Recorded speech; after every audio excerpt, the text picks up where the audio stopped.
हमारी सामर्थ्य नहीं कि हम क्या जाने वो कैसे रह रहे हैं। महाप्रभु चैतन्य देव एक दिन कीर्तन में बहुत उल्लसित होकर उन महापुरुष का नाम ले रहे थे, बार बार नाम उच्चारण कर रहे थे। हमें नाम विस्मरण है। बहुत सुंदर पोशाक महंगी महंगी पहनते थे, पान पाए, इत्र लगाए, फुलेल केशों में सजाए। बहुत वर्ष हो गए पहले चैतन्य महाप्रभु के पावन चरित्र का पठन किया था, इसलिए स्मृति नहीं उनका नाम, उनके नाम का। पुंडरीक विद्या, हाँ यही नाम है, पुंडरीक विद्या। तो गदाधर आदि जो भगवत महाप्रभु के पार्षद थे, उन्होंने सोचा कि जब महाप्रभु भाव में ऐसा उनका नाम उच्चारण कर रहे हैं तो कोई वीतराग बड़े परमहंस महापुरुष होंगे, चलो उनके दर्शन करने चलते हैं। तो पता चला कि अमुक जगह वो आए हुए हैं। वहां तो देखा बहुत सुंदर पलंग, दुग्ध फेन जैसा, ऊपर से गद्दे के ऊपर चद्दर और गिरदा लगे हुए हैं, और केश जो फुलेल से ऐसे सुगंध आ रही, पान खाए। तो गदाधर जी के मन में आया कि इतना विलासितापूर्ण जीवन और ये भगवत भक्त हो सकते हैं। संशय हुआ। तो एक जो महाभागवत साथ गए थे, तो उन्होंने भगवान श्री कृष्ण की रूप माधुरी का भरा हुआ श्लोक गान किया। जो ही श्लोक सुना हुंकार मारी और धूल धूसरी, हा कृष्ण हा कृष्ण। और वो सब जो अब उनकी समझ में आया कि अरे महाप्रभु जो बोल रहे थे परम सत्य, वो प्रेम के अष्ट सात्विक भाव संवरण होना मुश्किल हो गया। अश्रुधारा नाक बह रही, धूल धूसरी। गदाधर जी ने चरण पकड़े और कहा मेरे से भारी अपराध हो गया। ऐसे महापुरुष के बाहरी स्वरूप को देखकर हमारे अंदर अश्रद्धा हुई थी, दोष दर्शन हुआ था, क्षमा चाहता। कैसे क्षमा हो? तो शिष्यत्व स्वीकार किया था। चरित्र में ऐसा पढ़ा था। किसी भी भक्त या महात्मा के वास निरूपण, वेश निरूपण की अगर वृत्ति आपने की तो अपराध बन जाएगा। अरे ये तो ऐसा, इनको तो ऐसा होना चाहिए, इनको तो ऐसी जगह रहना चाहिए, इनको तो ऐसा नहीं। कुछ महापुरुषों की स्थिति होती है, कुछ तो उस स्थिति का दंभ करते, कुछ स्थिति होती है। हम क्या जाने कौन स्थिति में कौन दंभ कर रहा है। जिनके वचन श्रवण से, दर्शन से, संभाषण से हमारे हृदय में भागवतिक परमाणु उदय होते हैं, उन महापुरुषों के चरणों की वंदना उनकी वाह स्थिति पे नहीं देखते। हो सकता है सोने चांदी के सिंहासन पर बैठे हो, छत्र हो, चमर डुल रहा हो, और स्थिति ब्रह्माकार है, स्थिति भगवदाकार है, कैसे पता चले? परशुराम जो आचार्य जी थे, उनके आश्रम के बाहर लिखा था, माया सगी न तन सगा, सगा न ये संसार। परशुराम ये कह रहे, सगा सुसिरजन हार। तो एक लंगोटी लगाए, लौकी की कमंडल लिए और भारी वैराग्य वृत्ति के अंदर गए और कहा ये श्लोक किसका लिखा हुआ है? दोहा। तो उनका गुरुदेव का कहाँ है? तो गए, देखे गिरदा लगा हुआ, छत्र लगे हुए परशुराम देवाचार्य जी महाराज। तो उनका, महाराज आपका श्लोक लिखा हुआ है? बोले हाँ। तो बोले केवल लिखा हुआ है या है आप में? क्योंकि उनको गर्व था कि मैं लंगोटी लगाए लौकी का, और ये तो वैभव संपन्न महात्मा है। तो बोले लिखा है माया सगी न तन सगा, सगा न ये संसार। आपने कहा सगा जो सृजनहार, हम तो सब माया ही देख रहे हैं। उनका आपका इशारा क्या है? बोले जब सृजनहार सगा है तो फिर माया क्या? बोले चलो आपने समझा दिया, बड़ी कृपा, चल दिए। बोले कहाँ चल दिए? बोले जहां ले चलो आप।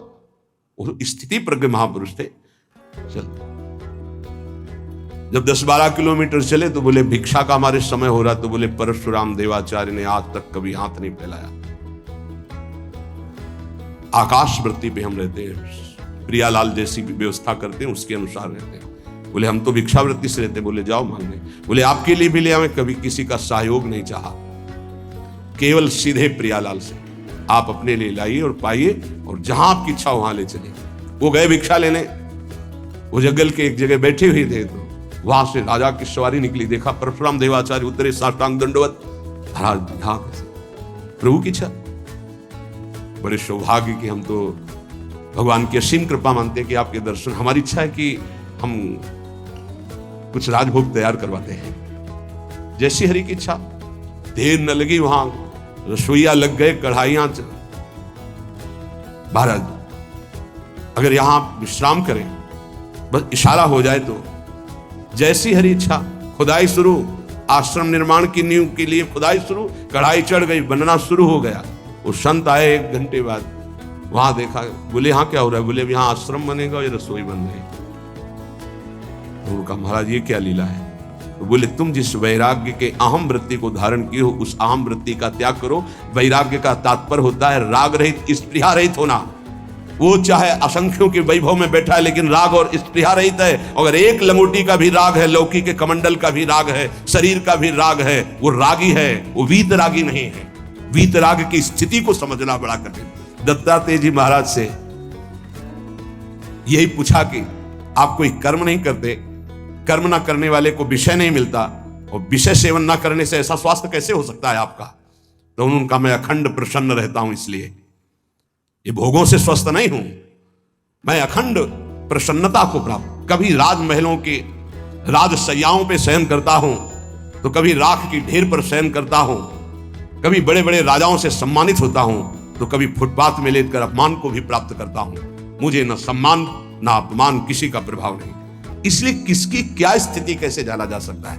तो हम किसी का वास निरूपण आदि, वेश निरूपण आदि करके किसी की निंदा करेंगे तो पता नहीं कितना महाभागवत है, हमसे अपराध बन जाए। दूसरा ज्ञान निरूपण। कुछ संत भगवान ऐसे होते हैं जो कुछ नहीं बोलते, अरे इनको कोई ज्ञान तो है नहीं, कुछ बोलना तो आता, क्या बोलना ही कोई साधुता है क्या? पता नहीं उसकी कितनी ऊंची स्थिति है, कैसे कोई जानेगा? इसलिए किसी संत के रूप में विराजमान जो भगवान हैं, उनके ज्ञान निरूपण करके निंदा न करें। इनको कुछ नहीं आता। आजकल यही है, केवल बुद्धि की तरह से देखा जाता है। अरे तो बोल नहीं पाते हैं। वो तो महापुरुषों की स्थिति को जानना कोई महापुरुष ही जान सकता है, दूसरा नहीं जान सकता। इसलिए ये अपराध न करे कभी कि किसी के संत के ना बोलने से ये समझ जाए कि अरे इनको कोई ज्ञान नहीं है। भला ये क्या जाने शास्त्र की बातें, पढ़े लिखे तो लगते नहीं हैं। पढ़ा लिखा होना भी बहुत सौभाग्य का विषय है और कहीं कहीं दुर्भाग्य का विषय है। तो एक आए थे, इतने कागज में उनकी डिग्रियां केवल उनके शिष्यों ने भेजी थी कि हमारे गुरुजी दर्शन करने आ रहे हैं। तिरुपति बालाजी से विद्वता की मूर्ति, साष्टांग दंडवत और क्या क्या भगवत प्रसादी। वो ऐसे लग रहे थे कि एक शब्द नहीं आता। मतलब बड़े बड़े शंकराचार्यों को पढ़ाया था उन्होंने, उनकी वो शिष्यों ने जो दिया था उसमें दिखाई दे रहा। बड़े बड़े शंकराचार्यों को उन्होंने विद्या पढ़ाई थी। विद्या विनयम ददाति, वो देखने को मिला कि विद्वान में कैसी दैन्यता होती। कबीरदास जी के पास एक विद्वान दिग्विजयी भेजा गया शास्त्रार्थ के, तो उनका भैया हमको कोई शास्त्रार्थ नहीं करना। तो बोले काशी के विद्वानों ने कहा यदि आप हार लिख दिए पूरी काशी हार गई। बोले ऐसी बात? तो पढ़ के समझे कि समझ के पढ़े हो? पोथी पलटा के सरस्वती काम नहीं करी, पढ़ के समझे कि समझ के पढ़े हो। आखिरी बात शिष्य बन गए थे, बहुत बड़े भगवत अनुरागी बने। तो किसी भी संत के प्रति ये भाव नहीं कि पढ़े लिखे नहीं है, बोल नहीं पाते, तो इनको कोई ज्ञान नहीं है। तीसरा, किसी संत की जाति निरूपण कर देना बहुत बड़ा अपराध है। देखो ये जो जाति पाति है ना, ये धर्म का पालन करके भगवत प्राप्ति के लिए थोड़े समय तक के लिए सहयोगी। नहीं, हम आपको बताएं, एक ही कपड़ा है और एक ही पहनने वाला है, बस इतनी खास बात है। कपड़ा सबका पांच भौतिक, पहनने वाले सब अविनाशी भगवान के अंश, कोई अंतर नहीं है।